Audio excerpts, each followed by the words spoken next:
दोस्तों, आज की गुफ्तगू का आगाज़ मैं एक वाक़या सुनाकर आपको करता हूँ। बहुत ही मज़ेदार वाक़या है। आपने वाक़या सुनना है, फिर आपको असल तज्ज़िया भी समझ आएगा। एक बादशाह वक़्त था, उसके दौर में जब उसने गीदड़ों की आवाज़ रात को सोते हुए सुनी, तो सारी रात सो नहीं सका। उसने सुबह वज़ीर को बुलाया, बुला के उसने पूछा कि ये क्या मामला है? ये गीदड़ सारी रात क्यों शोर करते रहते हैं? उसने कहा, बादशाह सलामत, किल्लत हो गई है खाने-पीने की अशिया की, इस वजह से गीदड़ जो हैं वो सारी रात फ़रियाद करते हैं कि हमें खाने-पीने के लिए कुछ दिया जाए। तो बादशाह सलामत ने कहा कि ठीक है, इनके खाने-पीने का बंदोबस्त किया जाए। वज़ीर साहब ने काफ़ी माल खाने-पीने का इकट्ठा किया, ख़रीदारी करके उसको बाहर निकाला महल से, और आधा अपने घर में भेज दिया, आधा अपने रिश्तेदारों के घर में भेज दिया, दोस्त अज़ीज़ों के घर में भेज दिया। और अगली रात हो गई, अगली रात हुई, फिर दोबारा वही मामला हुआ कि सारी रात जो है वो गीदड़ शोर करते रहे।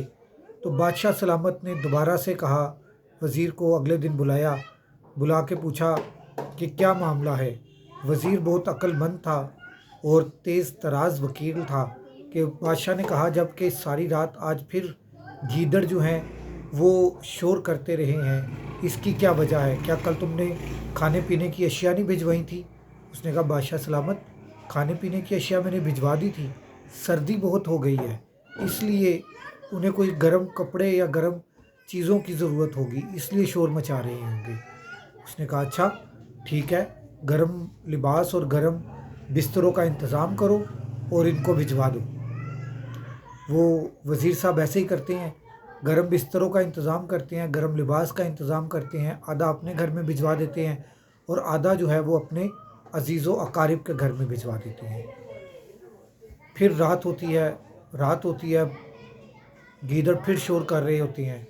जब गीदड़ शोर कर रहे होते हैं, बादशाह सलामत को बहुत ज़्यादा गुस्सा आता है। बादशाह सलामत वज़ीर को बुलावा भेजते हैं। वज़ीर साहब भागे भागे आते हैं कि बादशाह सलामत हुक्म।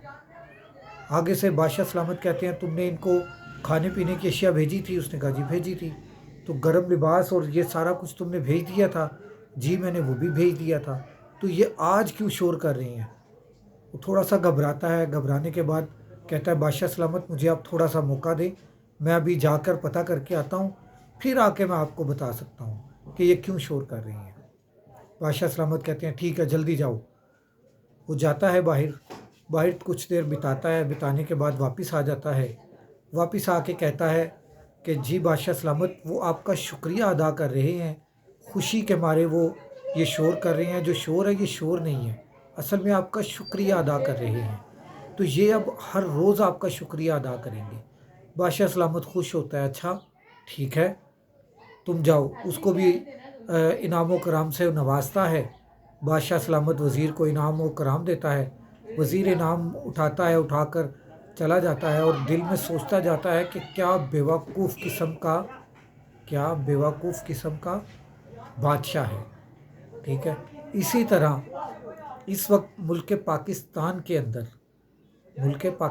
के अंदर इसी तरह ये निज़ाम चल रहा है। जो बादशाह सलामत है उसको सब ओके की रिपोर्ट दी जाती है कि बादशाह सलामत, सब ठीक है, आवाम पुरसकून है, आपको दुआएं दे रही है, ये शोर नहीं कर रही। ये जो रोड के ऊपर आकर एहतजाज करती है, ये एहतजाज नहीं कर रही, बल्कि अब तो एहतजाज करने का जो हक़ है वो भी ख़त्म हो चुका है। अगर कोई एहतजाज करने के लिए बाहर आता है, उसको भी पकड़ के ज़िंदान में बंद कर दिया जाता है। तो ये मामला इस वक्त मुल्क पाकिस्तान के हैं। ये जो मैंने आपको वाक़या सुनाया है, ये मुल्क पाकिस्तान के ऊपर पूरा फिट होता है। अब जो हमारी वज़ीर आला है मलका आलिया, उनके मुतल्लिक भी यही है कि वो टिकटॉक के ऊपर आती हैं, आके सारा कुछ अपने टिकटॉक बनाती हैं और बनाने के बाद उनको सब ओके की रिपोर्ट दी जाती है, वो घर चली जाती हैं। सुबह उठती हैं, 1.5 से 2 घंटे मेकअप पे लगाती हैं, आती हैं और आके 5-6 कैमरों के साथ टिकटॉक बनते हैं उनके, और टिकटॉक बनने के बाद वो वापस घर जाती हैं। आधा घंटा मेकअप उतारने को लगता है, फिर वो आराम फरमाती हैं। हमारे हुक्मरान इसी तरह से कर रहे हैं। इन्होंने कभी अपने पैसों से उम्रे नहीं किए, अब ये उम्रे करने के लिए सऊदीया जैसे ही हुक्मरान बनते हैं, इनको उम्रा याद आ जाती हैं। असल में ये उम्रे करने नहीं जाते, ये अपना बिज़नेस बढ़ाने के लिए जाते हैं। ये अपना बिज़नेस बढ़ाने के लिए जाते हैं। ये मेरी बात जो है अपने पास पॉइंट आउट कर लें। ये सिर्फ अपना बिज़नेस करने जा रहे हैं। मैंने थंबनेल पे वीडियो तस्वीर लगा दी है, आप वो तस्वीर देख सकते हैं कि किस तरह से नामहरम के अंदर हमारी वज़ीर आला बैठी है, और एक पाकिस्तानी नुमाइंदे जो इधर से गए हैं लाहौर लश्कर लेकर, उनके राइट और लेफ़्ट पर अरबी बैठे हैं। इसी तरह हमारी वज़ीर आला के राइट और लेफ़्ट पर भी अरबी, सऊदी अरबी बैठे हुए हैं, और वो दरमियान में बैठी हैं। और नैब में पेश होते हुए उन्हें ये होता था कि मैं किस तरह से नामहरम के सामने जाऊं।